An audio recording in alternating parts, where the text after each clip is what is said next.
Welcome, brave souls, to a night of mystery and terror. Are you ready to step into the darkness? Hold your breath, because tonight's story will haunt you long after the lights go out.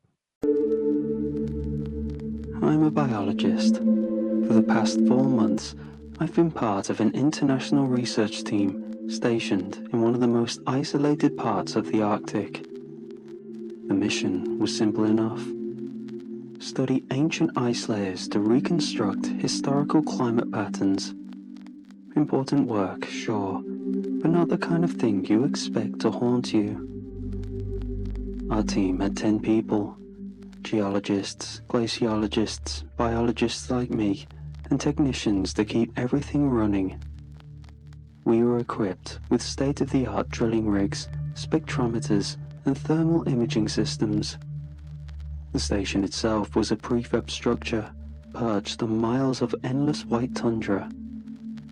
Outside, the air could freeze your skin in seconds, and the wind howled like it wanted to tear the building apart. Inside, it was the constant noise, the hum of the machinery, the chatter of comms, and, when the ice shifted beneath us, a low, resonant groaning that rattled through the floors.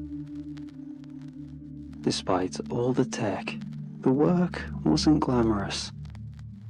My job was to analyze any organic material we pulled from the ice cores, ancient pollen, microbial remnants, that sort of thing. Most days were just cataloging and running samples under the microscope while the rest of the team drilled. The monotony of it all weighed on us. Sleep was broken into short shifts, and the lack of sunlight messed with our circadian rhythms. People started snapping at each other over little things, whose turn it was to cook, why someone didn't clean up their workstation. It was subtle at first, but you could feel the tension simmering. One of the geologists, Dr. Harris, was particularly on edge. He kept saying the ice felt wrong. He'd run his hand along the drill cores, muttering about how dense it was, or how it didn't fracture the way it should. Most of us brushed it off as stress. After all, you don't get to pick who you're stuck with on these expeditions, and Harris was the type to find something to complain about. But then, a few days ago, something changed. We'd been drilling deeper than we ever had before, almost 2 kilometers into the ice sheet. The core samples from that depth were pristine, layered with tiny air bubbles trapped for tens of thousands of years. It was a gold mine for climate data. And then, the drill hit something. I remember the way everyone froze when the rig operator called it out. At that depth, there shouldn't have been anything but ice, but the drill head had stopped cold. The team pulled the core up cautiously, and when we saw what was embedded in it, even Harris went quiet. It was a massive block of ice, denser than anything we'd encountered. Inside was something dark, a shape just barely visible. It wasn't clear enough to identify, but it was large, much larger than any organic material we'd expected. My first thought was that we'd hit a tree, maybe a fragment of ancient forest preserved in the ice. Harris, though, was pale as a sheet. "This doesn't belong here," he said. "We shouldn't dig it out." Of course, we didn't listen. Curiosity outweighs common sense in our field more often than not. That's why we were out here in the first place. We extracted the ice block with surgical precision, using the station's gantry crane to lift it from the drill site and transport it to the lab. The thing was massive, roughly the size of a sunken trunk, and impossibly dense. Harris argued against bringing it inside, but the rest of us were too intrigued. This was a once-in-a-lifetime find, Something buried beneath 2 kilometers of ice shouldn't exist, let alone pulse faintly in the cold. In the lab, we used controlled thermal plates to slowly melt the outer layers of ice, keeping the temperature just above freezing to preserve whatever was inside. The work took hours, and we all rotated shifts, logging every detail meticulously. When the ice thinned enough to see through, the shape became clearer. A heart. I can't describe the unease that hit me when I first realized what I was looking at. It wasn't a human heart. It was too large, about the size of a basketball, and the surface was rough and blackened like charred wood. But it was unmistakably organic, with thick, vein-like structures webbing across its surface. And the strangest part? It was beating. Slowly, faintly, but undeniably alive.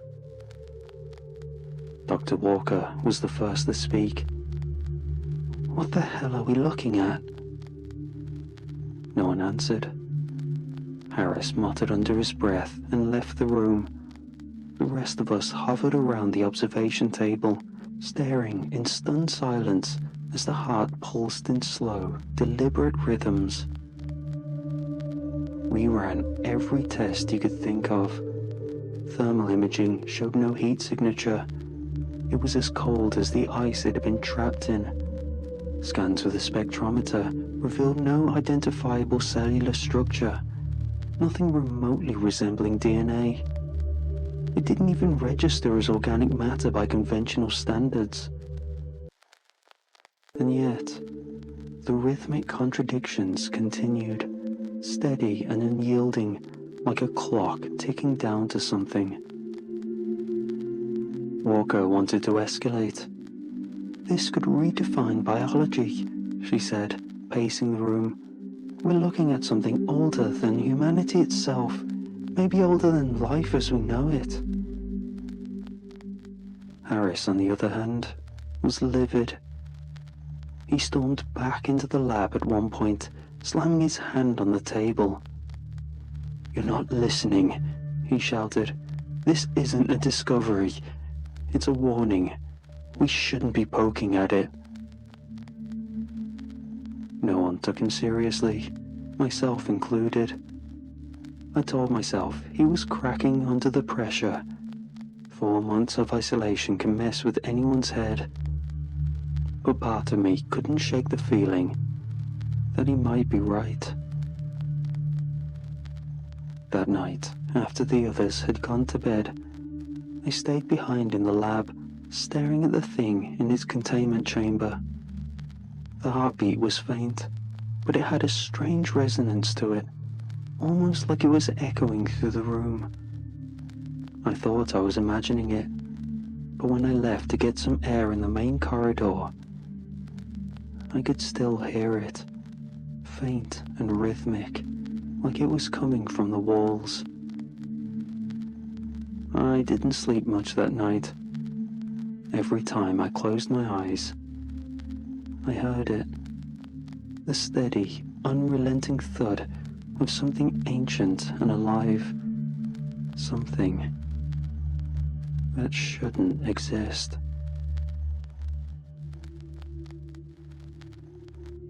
The next step was to transfer the heart into a custom containment chamber.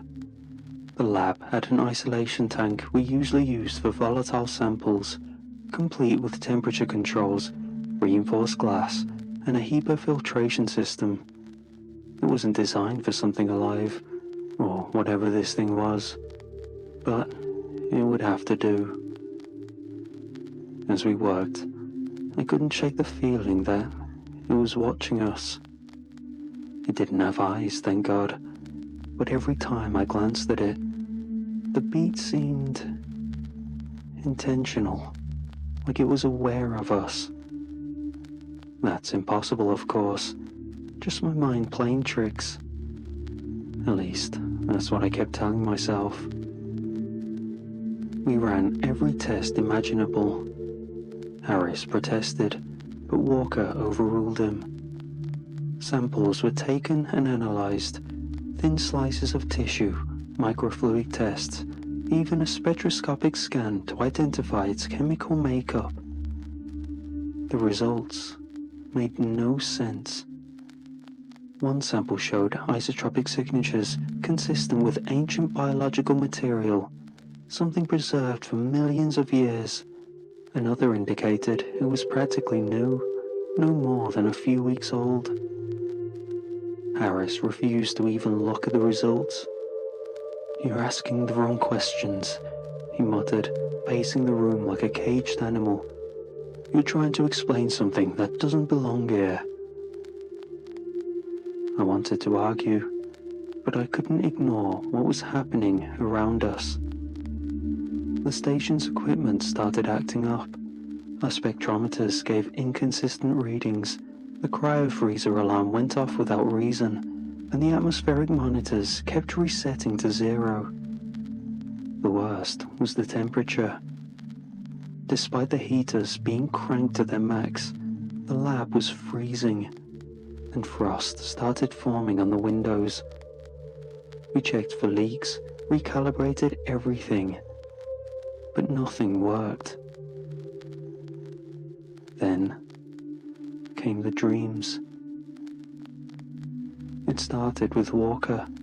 She mentioned one morning that she had a nightmare about a vast, pulsating shadow beneath the ice. The next day, Harris admitted he dreamt the same thing. By the third night, even I couldn't sleep without seeing it. This infinite, breathing darkness that felt like it was pulling me under. I brushed it off as stress. That's what scientists do, right? Rationalize, control the narrative. But Harris was losing it. He outright refused to go near the heart anymore. "You need to destroy it," he hissed at Walker during one of our meetings. "This isn't science, it's something else." "Something else?" she shot back. "You're being ridiculous." "Am I? Look around you. You think it's a coincidence the station's falling apart, that we're all having the same damn dream?"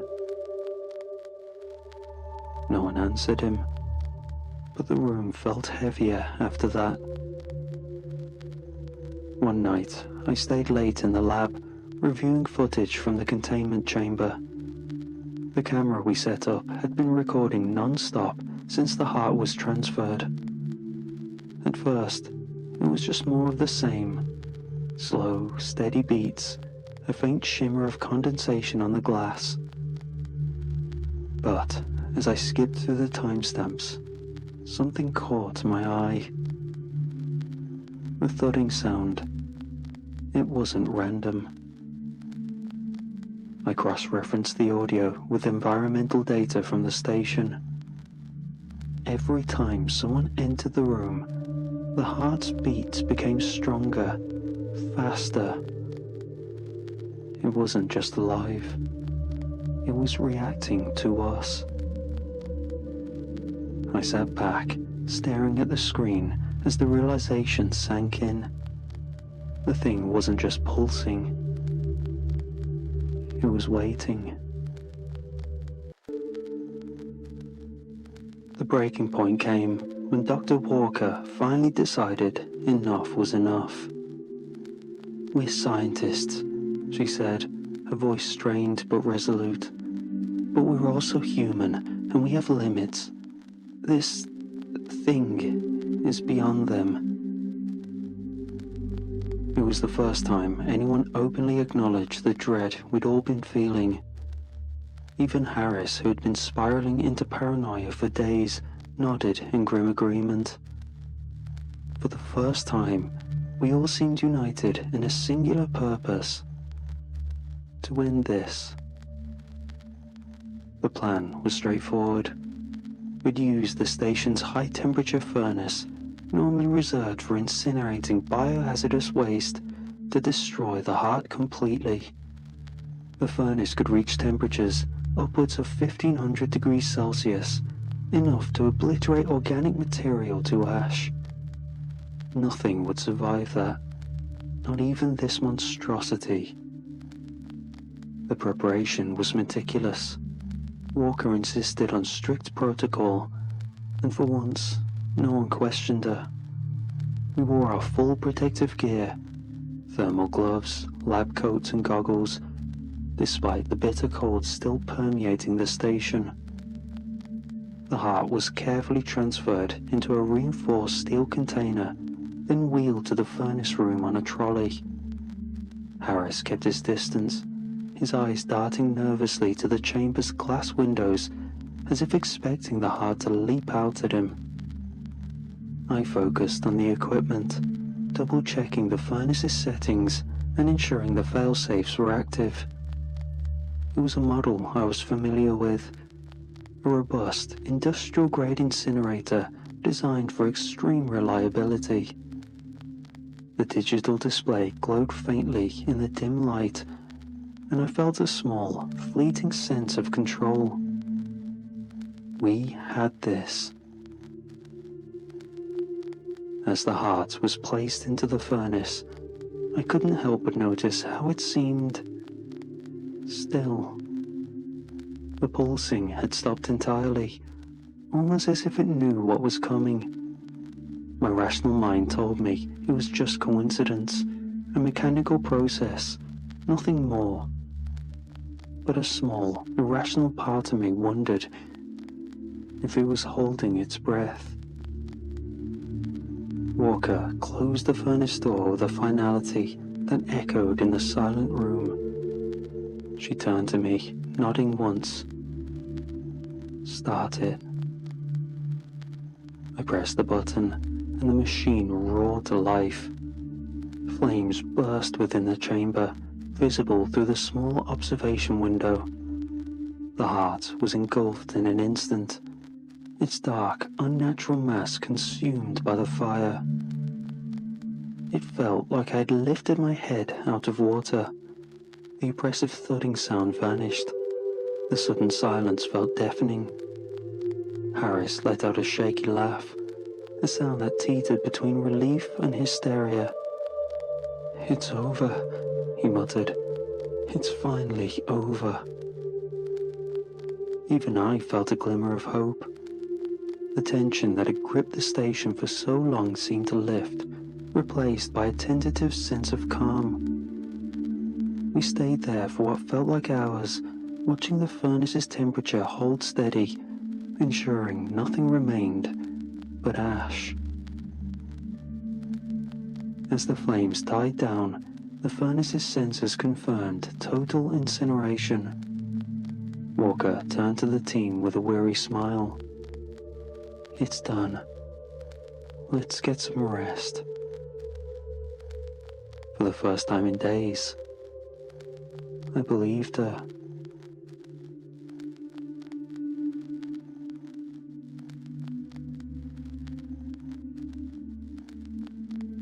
I woke to the sound of something crashing so loudly it felt like the entire station had collapsed. The air was freezing, colder than it had any right to be indoors, and I could see my breath hanging in the dim emergency lighting. My heart pounded as I grabbed my flashlight and threw on my coat, ignoring the trembling in my hands. The noise had come from the lab. I ran, slipping slightly on the icy patches forming on the floor. By the time I reached the lab door, I already knew something was terribly wrong. The air felt thicker, heavier, and there was a faint, rhythmic sound coming from inside, a sound I hadn't heard since we destroyed the heart. Thud, thud, thud. The lab was in ruins. The containment chamber, which we'd used to study the heart, was shattered. Thick steel walls bent outwards as if something inside had pushed its way out. Equipment lay strewn across the floor, monitors blinking erratically. In the center of the room sitting in a pool of what I could only hope wasn't blood, was the heart. It was vibrant now, an unnatural crimson that almost glowed in the dim light. It pulsed steadily, stronger than before, the sound so loud I could feel it reverberating in my chest. My breath caught in my throat as I stepped closer, my flashlight trembling in my grip. "This isn't possible," I whispered, my mind scrambled for answers. Could it have been a hallucination, a shared delusion? Had we somehow failed to destroy it? But no. There were the ashes, still inside the furnace, undeniable proof of what we'd done. And yet, here it was. The sound of glass shattering behind me made me spin around. Harris stood there, wild-eyed, clutching a piece of broken equipment in one hand. "We should have left it alone," he hissed. "You all had to push, didn't you? You had to know." "Harris, calm down," I said, my voice shaking. "We don't know what's happening. We'll figure it out." "Figure it out?" He laughed, a harsh, grating laugh. "You don't get it. It's not just the heart. It's connected to something alive."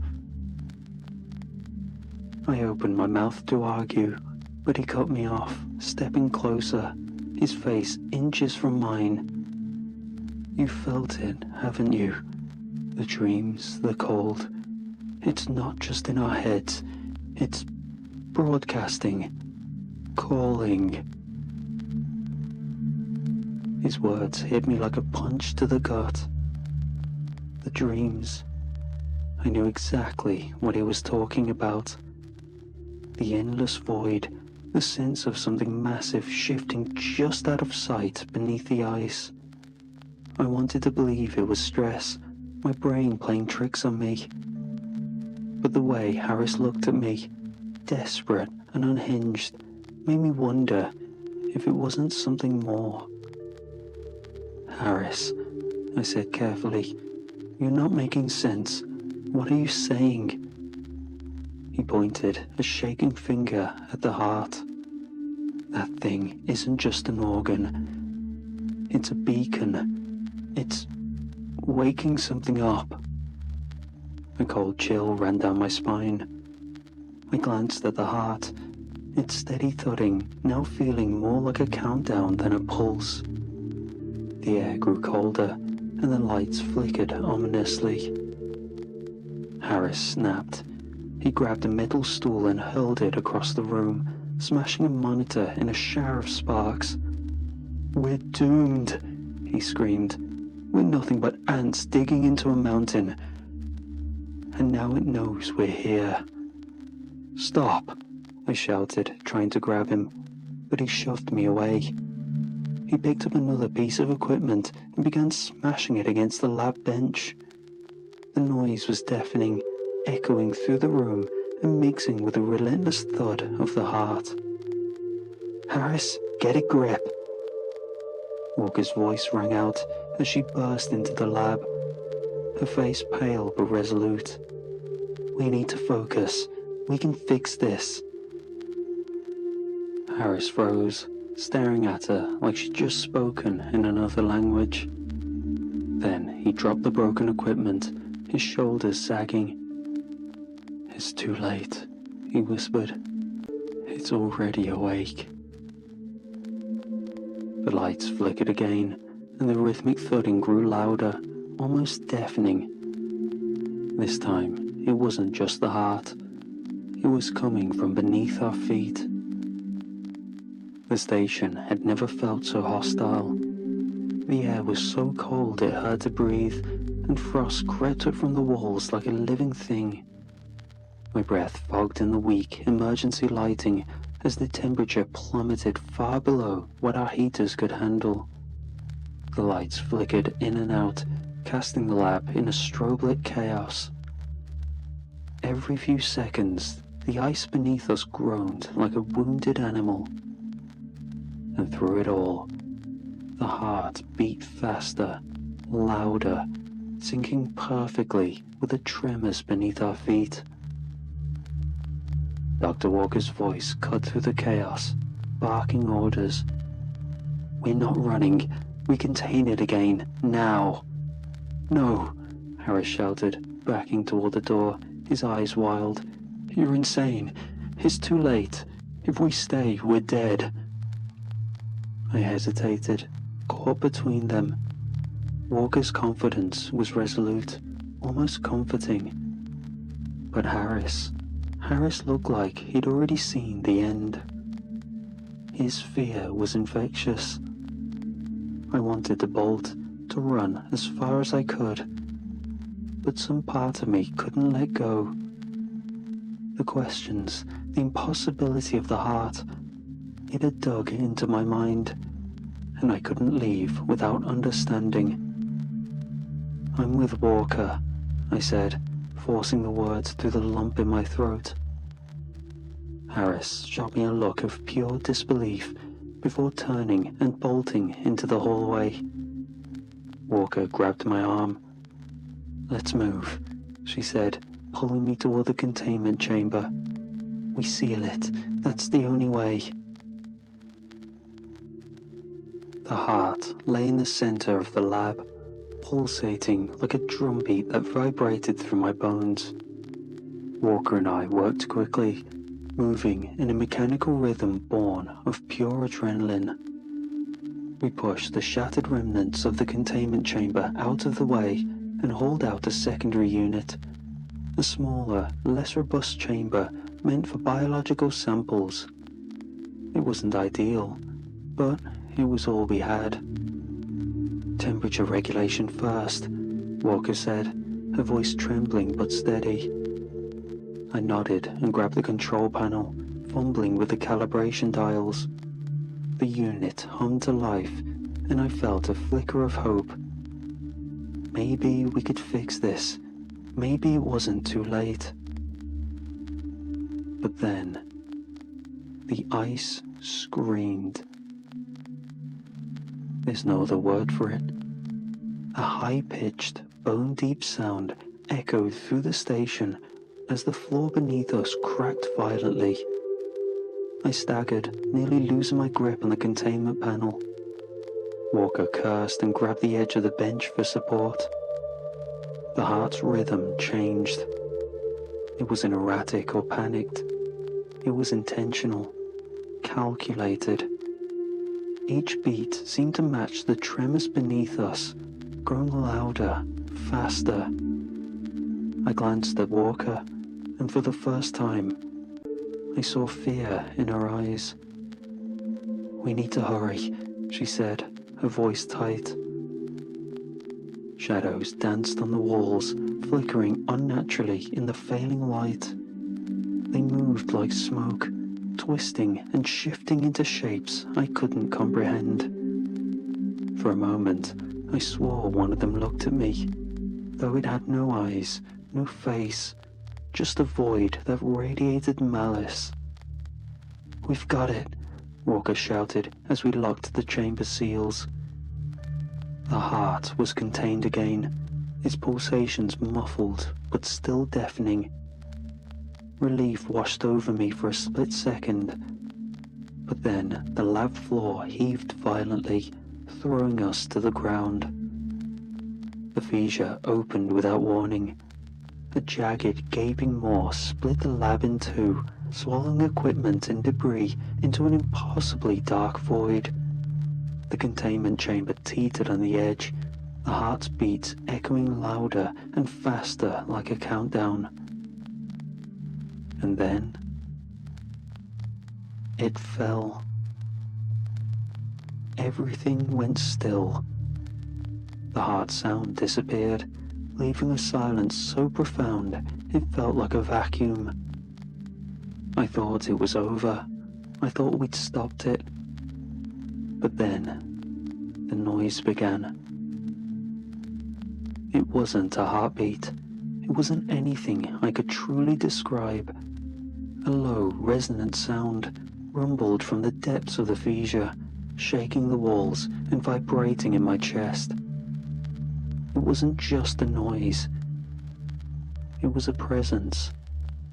Something enormous, something alive was down there, stirring in the darkness. Walker and I locked eyes. She didn't say anything. She didn't have to. We both knew. The heart wasn't the thing. It was just a piece of it. The station felt like it was being ripped apart. Every step sent shockwaves through my body as the ice beneath us heaved and groaned. Walker and I scrambled out of the lab, the containment chamber and the heart long gone, swallowed into the abyss. The fissure stretched through the main hallway now, fracturing the floor and walls, as if the station itself was being consumed. We found Harris in the control room, frantically packing a bag with whatever supplies he could grab. His wild eyes locked on mine as he hissed, I told you we never should have touched it." There was no time to argue. Walker grabbed the emergency satellite beacon from the wall while I snagged a handheld radio, though I knew it was useless in the storm outside. We bolted for the airlock, barely managing to pull on our cold-weathered gear before stepping into the howling blizzard. The wind hit like a freight train, stinging every exposed inch of skin and reducing visibility to a few feet. The station was a fading silhouette behind us, its lights flickering like a dying signal. We trudged forward, relying on muscle memory to navigate toward the secondary outpost a few kilometers away. That's when the ground shook again. Different this time. It wasn't the random shuddering of ice under strain. It was rhythmic, deliberate. I risked a glance back, and through the swirling snow, I saw something moving. It was massive, indescribable. The ice itself seemed to ripple and bulge as if something enormous was swimming beneath it, displacing the frozen landscape with each movement. I froze, my breath catching in my throat, but Walker yanked me forward. "Keep moving," she shouted over the wind. We stumbled into the outpost hours later, half frozen and barely coherent. Harris collapsed against the wall, muttering incoherently about shadows and whispers. Walker and I managed to activate the backup generator and send a distress signal. Then, we waited. Rescue didn't come for 3 days. By the time the team arrived, the storm had passed, leaving the Arctic wasteland eerily quiet. When we tried to lead them back to the station, we found nothing. The site where it had stood was now a featureless expanse of ice, as though the building itself had been erased. There was no debris, no signs of the fissure, just smooth, undisturbed snow stretching endlessly in every direction. Back at base camp, I filed my report. I included everything: the heart, the containment chamber, the tremors, and the impossible creature beneath the ice. I even uploaded the fragmented video logs from the station, though they were distorted and beyond recognition. The official response came weeks later. My account was dismissed as stress-induced delusions brought on by isolation and environmental conditions. Harris quit the project entirely, retreating to his family in the south. Walker stayed on, but she wouldn't speak to me after the debrief. I could see the guilt in her eyes. She blamed herself, though I knew none of us could have known what we were waking up. As for me, I thought I could move on. but I was wrong. The dream started a month later. At first, they were just fragments, dark shapes beneath the ice, the sound of faint thudding in the distance. Then, they became more vivid. I was back in the lab, staring at the heart as it pulsed stronger and faster, the shadows on the walls growing darker, deeper. The worst part is the sound, that rhythmic thudding. It's with me all the time now. Sometimes I hear it in my apartment, soft but insistent, like it's calling to me. I don't know what we awakened beneath the ice.